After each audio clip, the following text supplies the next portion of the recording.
Welcome everyone to another FSElite interview at home for Flight Sim Expo 2023, and I am joined by not one, not two, not three, but four people from the Just Flight team, and we're going to be talking about everything they're going to be showing at the show, including some of the announcements that they're going to be talking about, and also if you are watching this and you're already at Houston, then you'll also be able to know a little bit more about what they're showing off and demoing at the show. So today I am joined by John, Martin, Scott, and Rich from Just Flight. How are you all doing? How are you feeling? We're all good, and we're Good. just getting accustomed to the heat, which is interesting because it was not in the UK. It's going to be hotter in Houston, obviously. So pack plenty of trunks and speedos and etc. Lotion and A all that. But yeah, sight we're, I'm we're all sure we're good. all Thanks. excited to see. Looking forward to the expo. Enjoying it.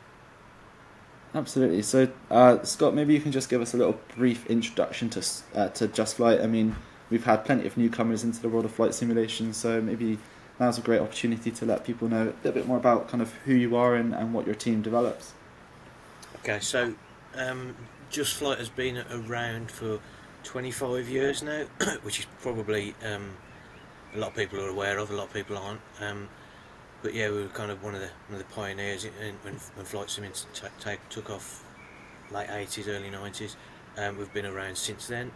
Um, and the team that are at the show this week include myself, Scott, who looks after kind of sales and marketing off the website and elsewhere, organising shows and stuff like that. Um, you got Martin Northall, who is the head of development. Richard Slater, who's now a tools programmer, but Rich has been part of the dev team for many years, along with Martin, and our newest recruit, John Hodgson, our latest signing, who's probably been with us a year or so, um, who's assistant developer and a valuable member of the team. Um, so we've published many hundreds of products on various platforms over the years, um, and our latest products are probably the last 6, 7 products all come out for the new MSFS platform. Last product was 146 Professional. Well, FS Traffic was the latest product. Before that, 146 Professional, along with the Piper fleet and along with the T1 Advanced Trainer, the Hawk. Um, so at the show, we've got a lot of new stuff that we're going to be demoing and allowing people to have a hands-on approach to. And we're going to be here to answer any questions about our past products, current products, and what we've got coming up, along with a fairly snazzy announcement that's going to be um, taking place on our stand at 2 p.m. Saturday, which may be after this interview, might be before, I'm not sure yet. Um, so that's the kind of crux of it in terms of who we are, who Just Flight is. So we're based in the UK, and we've got probably a team of 10, 12 people at Just Flight, along with probably another half a dozen or so subcontractors who work for us in terms of development, who work alongside Martin, Rich, and John. I think that sums it up. Summed up nicely. I mean, we've seen plenty of releases from you guys. I think the 146 Professional was one of the more standout products. I think the community really took to that one. I mean, from the developers that we have on the call today, it'd be great to kind of learn a little bit more about how that process started and kind of how did Microsoft Flight Sim help you with building such an immersive aircraft, especially one that is maybe not a little bit lesser known in terms of the commercial aviation side of things. Yeah, so it started off, the project started off back in probably 2018, was it? I can't remember, I lose track of time now, but for sort of P3D, with P3D in mind, um, before coming to X-Plane as well. And then Microsoft Flight Sim sort of seemed to come out of nowhere and sort of surprise us all. So we made a decision to go back to PA-28s first as the simplest aircraft in the fleet, and then kind of progress up in terms of complexity through the Hawk T1 to the 146. So we had kind of sort of a clear pipeline planned out so we could get our heads around the SDK and what the sim can do, what it can't do. So yeah, the 146, we had a fair bit of experience with the SDK and developing for the sim by that point, with our experience with the PH28s and the Hawk. But as you know, it's kind of a constantly evolving platform in terms of, the SDK keeps improving, and yeah, to be honest, kind of what the community expects from aircraft has changed a lot during the 2 years it's been out as well. So we ended up going back and doing a lot of work on bringing it up to Microsoft Flight Sim standards. Back for the initial release, whenever that was it last March, Scott? I can't remember, last March, April? Yeah, end of We March released last it year. initially. Yeah.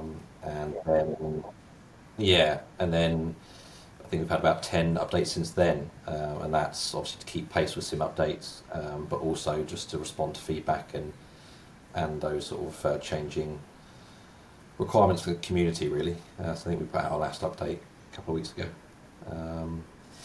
So yeah, it's been a long road. There's been a lot of work on it, but I think, like you said earlier, kind of the results hopefully speak for themselves.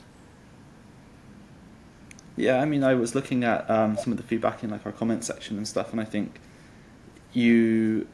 Just Flight was regarded quite highly in terms of especially the number of the number of updates that you guys are providing. I think has really helped to kind of maintain that level of consistency, which is obviously really nice to hear. I mean, John, Rich, I don't know what your involvement is on these projects. Maybe you can let us know a little bit more about what you do to contribute to these aircraft.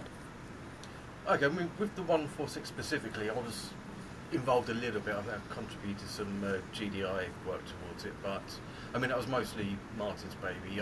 I've been working on FS traffic lately, so that's kept me sort of pretty busy. Yeah, so hand over to John.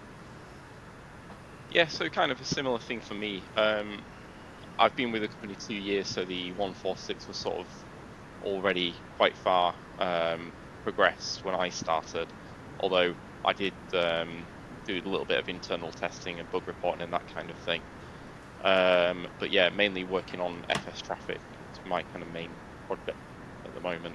So yeah, let's talk about FS traffic then. I mean, that is a tool that is invaluable, especially to me. I've been kind of sick of seeing these like weird A380 but not A380 AI traffic in the sim. So to actually have something that looks a little bit more realistic and comes with all the liveries and stuff, that to me adds a lot of immersion to Microsoft Flight Sim. So John, maybe you can kind of clue us in a little bit more about your involvement with that, and also what feedback have you had from the community, and how has that helped to shape kind of future updates for the software? Yeah, so my involvement with it has mainly been preparing the models, the fleet models, organising the livery artists. I think we have something like over 700 liveries in there at the last release before the next update. So that was quite a feat to get those complete. And my involvement sort of been internal testing. Testing a traffic program is quite long-winded, I would say, because you kind of have to do entire flights. Hence why it's been quite a long project. We are about to release a new update soon based on feedback that we've had from the community. The AI traffic is an interesting one with Microsoft Flight Simulator because I think people are quite aware that it's quite a quirky system, and we are quite limited in what we can do. So we really focused on, making the models look the best they could, as well as giving the users lots of options. Adding their own flights and schedules through what we call a traffic control center. With the latest update, we're going to include new aircraft that I think people have really been wanting.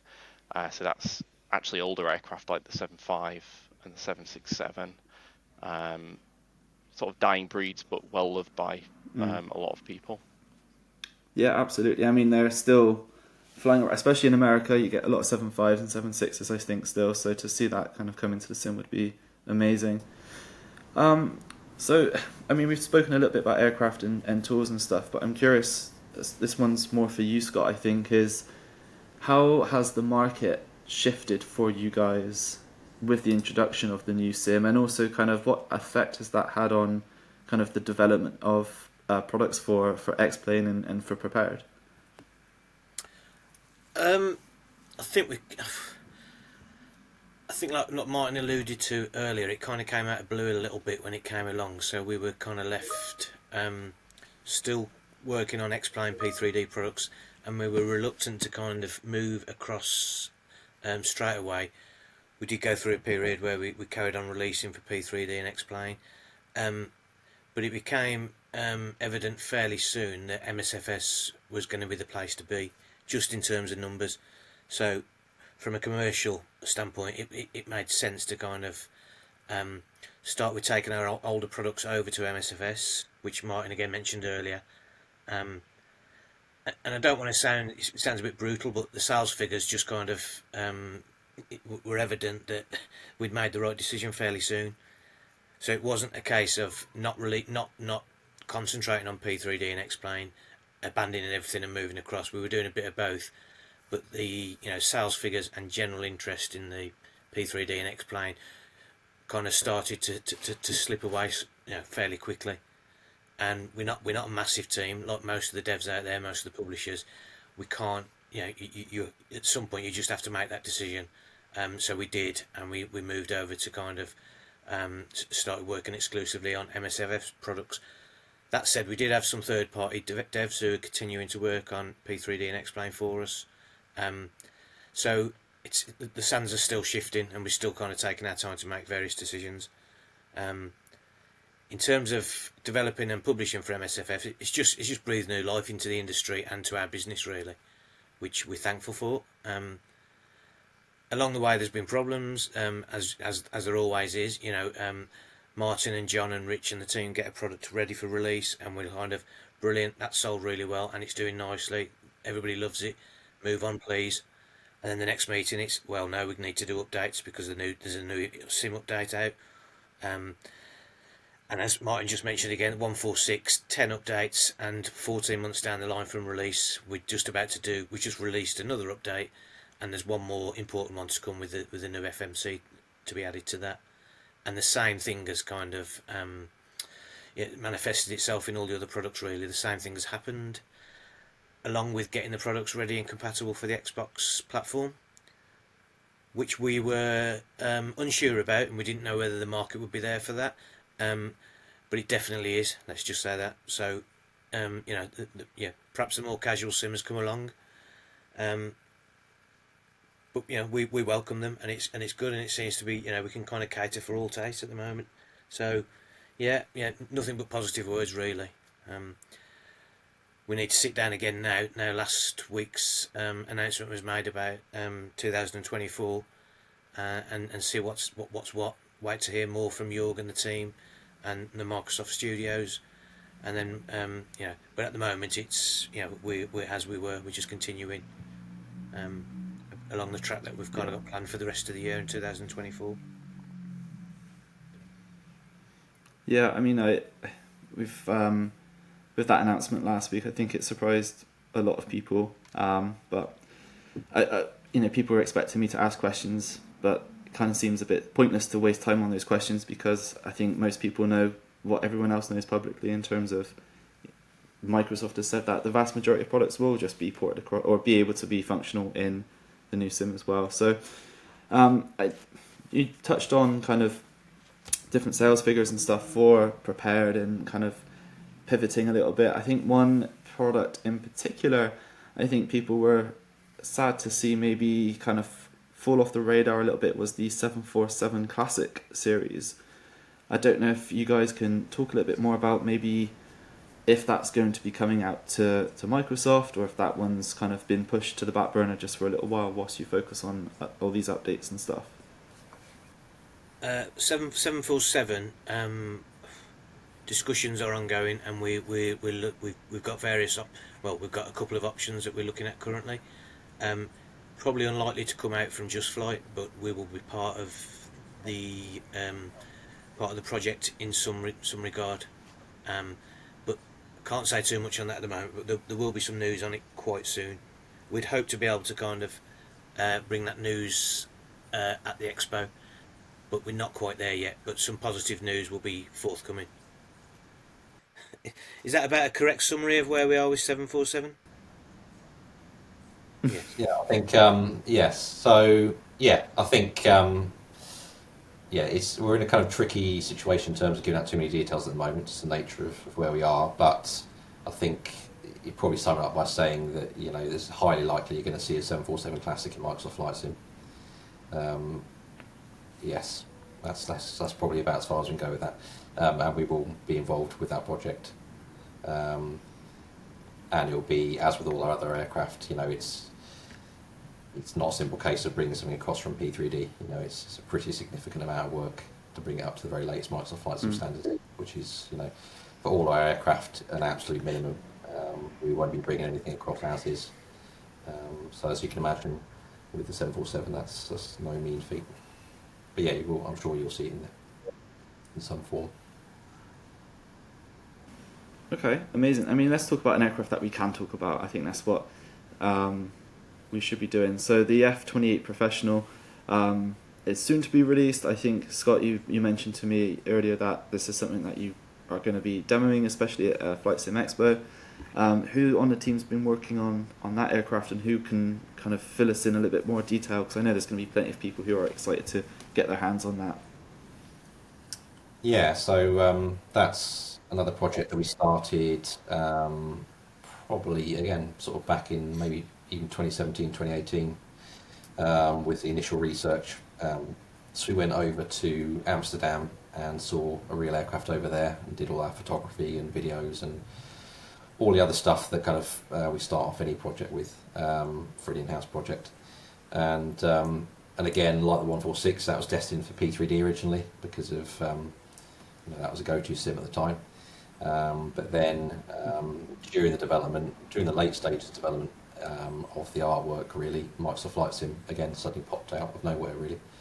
So as Scott mentioned earlier, the market for payware in P3D very quickly dropped off to the point where it didn't make sort of commercial sense or development sense really to spend much more time in P3D. So we've undergone since then, probably a year-long process of very significantly upgrading that and changing that for Microsoft Flight Sim.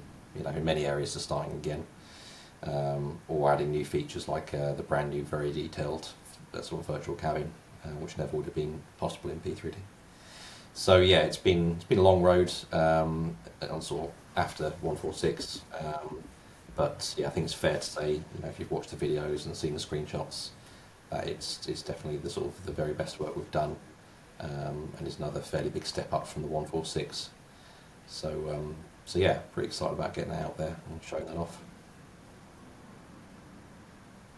I alluded to the comment section and stuff. I think it was the sound video you recently put out where a lot of people were commenting to say, oh, this sounds amazing, and the details look fantastic, the cabin looks fantastic. So hopefully people do get to experience that at Flight Sim Expo and get to kind of give you that feedback as well, which would be awesome. So you said that there might be an announcement at Expo. We'll put this interview out after the show. If you wouldn't mind just kind of maybe talking a little bit more what you're going to announce, so then if there's any additional details you're not going to talk about, or you just want to kind of communicate a little bit more out there, then this will be a great platform to do so. Yeah. Yes. So yeah, the big announcement will be the A300 B4 for Microsoft Flight Sim. So again, this kind of ties into all the other stuff we've been talking about, really. Certainly the 747 conversation, that obviously the two big releases we had coming for prepared up to the Microsoft Flight Sim release were the 747 and the A300. And both of those were in a similar state, really, of being sort of 80-85% complete for P3D. But yeah, because that market fell away, we had to move to Microsoft Flight Sim. So the A300 is, work is already well underway on getting that into Microsoft Flight Sim. And as with the other aircraft, that's a big old project, so we're probably looking at something like 14 months around that sort of time frame. So it's going back to the drawing board in a lot of areas. The cockpit and the exterior sort of pulled apart and redone in many areas, significant improvements. And it already looked pretty good for P3D, I have to say. So yeah, that's the announcement we'll be showing. By the time this video's come out, we'll have shown a promo video showing some of our work on that. and yeah, that's kind of the next big long-term project for us from Microsoft Flight Sim, following the Fokker F28 release and the Fokker 1700. So yeah, that's big news, I guess. Yeah, we've got no shortage of content. So also got the RJ. Yeah. Yeah. And the Vulcan, and the Tomahawk, and the... Busy times for you all then. Yeah, yeah. And the So Tomahawk just and the just back Vulcan. onto that F28. Yes. I was reeling back to the F28. I was just going to say that our plan is to release the F28 at the end of June. So it'll be the week after the expo. We will be actually selling it at the expo at a discounted price if anybody wants to buy it at the expo, and they take a voucher card away from us and claim that on their website, and they get it at the reduced price. So it will be available, along with a whole host of other titles that we'll be doing some show offers on. Amazing, fantastic. That's really good to hear, and especially for those who are at the show and maybe watching this now, who are in Houston but haven't had a chance to swing by your booth yet. Before we do wrap up, is there anything else anyone wants to add? John, I don't know if there's anything you want to talk about, maybe what you're excited about FS Expo and kind of meeting the community. Yeah, I mean, I started with Just Flight sort of the back end of the pandemic, so not been to one of these shows yet, and seen the flight sim community from the other side, as it were. So just really looking forward to getting out there and meeting everybody, getting sort of feedback face to face as well on FS traffic, if anyone's got any. But yeah, it's just going to be an interesting experience. Great to be amongst people with the same interest. Absolutely. Yeah, so I think that kind of wraps up everything that we have time for today anyway. Scott, Martin, was there anything else quickly you just wanted to add before we sign off for today? No, just to say that it's been a pleasure meeting everybody at the show, and hopefully everybody enjoyed the welcome at our booth, and it's been a pleasure meeting everybody, and good to see the community thriving as it is. So that's it. If Richie's back, he might have something else to close off on. Excellent, awesome. Rich, welcome back. Yeah, sorry about that. My power just dropped out for a second, and I've got the world's slowest rebooting router. Not to worry at all. Back to the end. We were just kind of wrapping up the conversation and stuff, but is there anything? I mean, you're attending Expo, aren't you, this year? Yeah, this is. I mean, I've been doing shows for years, so I'm looking forward to this one. The last show I was at in the States was, I think, very different to what I'm expecting for this. As it was very much some tables, in a circle in an air museum with about 100 people through the door. So, from what I've heard about FS Aero Expo, FS Expo, should be a really good show. Excellent. Well, very excited to meet you. I'm so sorry you got cut off, and we're kind of like wrapping things up now, but thank you so much for your insight. Was there anything on the FS traffic you just wanted to add, and maybe I can kind of splice that back in to the appropriate time? I'm sure John probably covered it. He's got a good overview of the project. Perfect. Okay, well, guys, thank you so much for your time today. Obviously, I'm going to meet you guys at Expo in Houston next week. Super excited. I haven't seen some of you guys, I haven't seen Scott, Martin, you guys for quite a few years now, so it's going to be nice to catch up, and it'd be really nice to meet John and Rich yourselves when we do actually get out to the show. Well, thank you so much, guys. I'm just going to wrap this up. Thank you for watching at home, and stay tuned for more FSElite interviews over the course of the weekend. Thanks very much. Thanks, Callum. Thank you.